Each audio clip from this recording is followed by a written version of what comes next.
If you have ADHD, you're probably quite familiar with the concept of going from one thing to the other. You're probably familiar with getting hyper-focused, as they say, on certain things that seem really interesting to you. And you tend to fluctuate throughout time. You tend to go through phases, if you like. This has been one of the most prominent features of my ADHD. And I wouldn't say that I'm a hyperactive kind of guy. I've never really been that type of ADHD. I've always been the more inattentive kind of ADHD.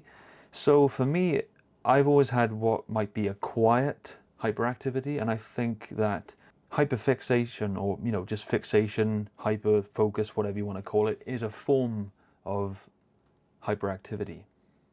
That's when the mind starts racing and you really get kind of this unshakable, powerful passion about something, right? And in a way, I think it's kind of beautiful. I think it can be a blessing, but at the same time, it can be detrimental. What I like about my fixations is that I tend to go all out. I tend to put all my heart and soul into it, and I do pretty well at it.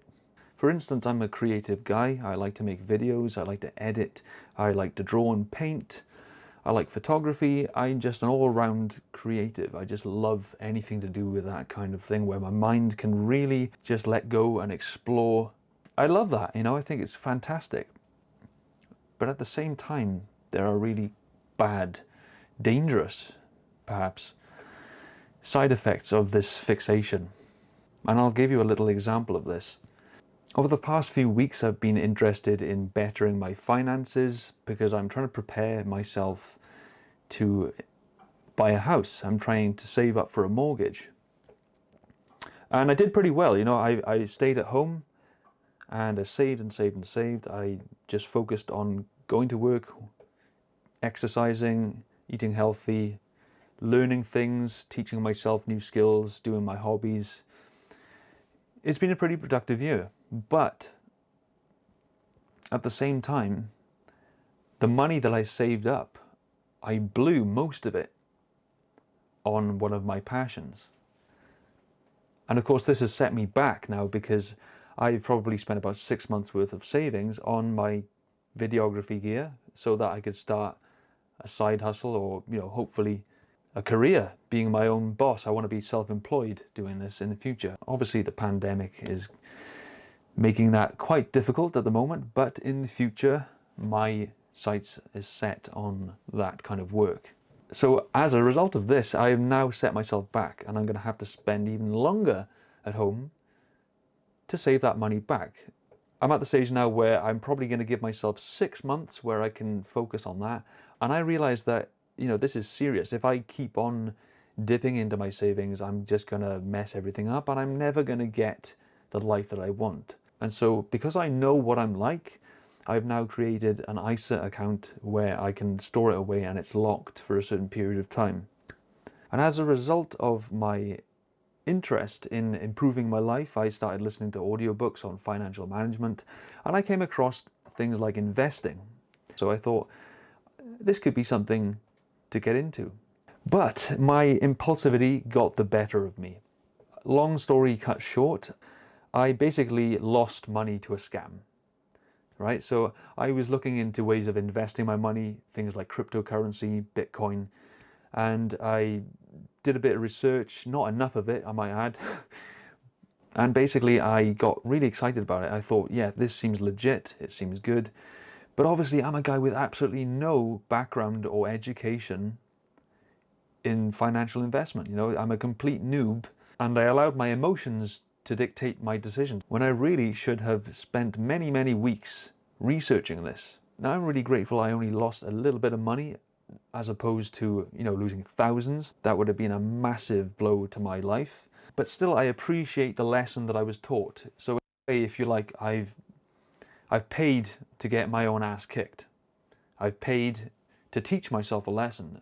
So I'm actually quite glad I lost the money because it's woken me up and it's made me realize that I can't take stuff like this lightly. I have to really know what I'm doing. I have to educate myself on the subject matter before I throw myself into it blindly. And this has been one of my biggest problems in my life. I did this when it came to my master's degree. This is why I didn't do that well at it. You know, I thought to myself, well, this is going to be a good thing for my career. But I didn't really have that much passion or interest in the subject. I just did it out of fear. Again, allowing my emotions to make me impulsively do something. So I think going forward in the new year, I'm going to try my best to be more conscientious of my decision making. I'm more conscientious of where I put my money, because it adds up, it really does. Sometimes when we fixate on something, it can be so appealing, it can be just overwhelming, right? We can't say no to it because we get so excited about the idea. We throw ourselves into it head first when intellectually we know that it's kind of a bad idea, we're rushing it, but we ignore it. So in the new year, I encourage you to be honest with yourself. Have a look at your life, have a look at your habits. Be honest with yourself, you know, are you harming your life? What specifically needs to be improved? As I've mentioned before in my past videos, write them down, put a to-do list up. I put my achievements for 2020 up on the wall so I can feel like I've got a sense of progression and it feeds into my motivation. And I've also got my whiteboard where I write my to-do list, or the goals that I've got for 2021.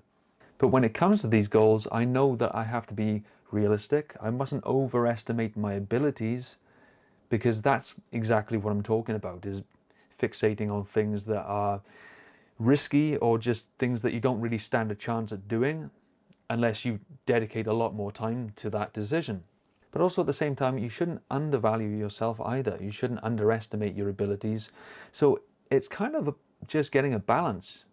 It's not easy, you know, it's just about using your gut, trusting your gut, and following your intuition, you know, just making educated guesses and making it a habit to deliberate the choices you make by writing it down, brainstorming, getting a second opinion from other people who are much more experienced, advice from professionals, and so on.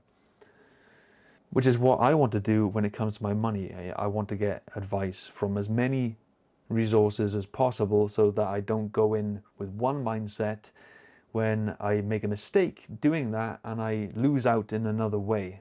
So for me, the new year is going to be all about getting better at my weaknesses and focusing on my strengths, just following where I naturally feel inclined to go, because that to me is the path that you're really meant to go down. Sometimes you don't have a clear path to follow, but finding that path is part of your path, if you get me. Just like with these videos, this is the first time I've made a video in about 2 months because, quite frankly, I was fixated on other things and I had had enough of doing this, you know? I just felt like I had done my bit. I had said everything I needed to say, and I think I'm going to do this from now on. I'm going to just make a video when I really have something to say instead of pressuring myself to make empty content. If you're still following me, thanks a lot. I appreciate you guys, and take care in the new year.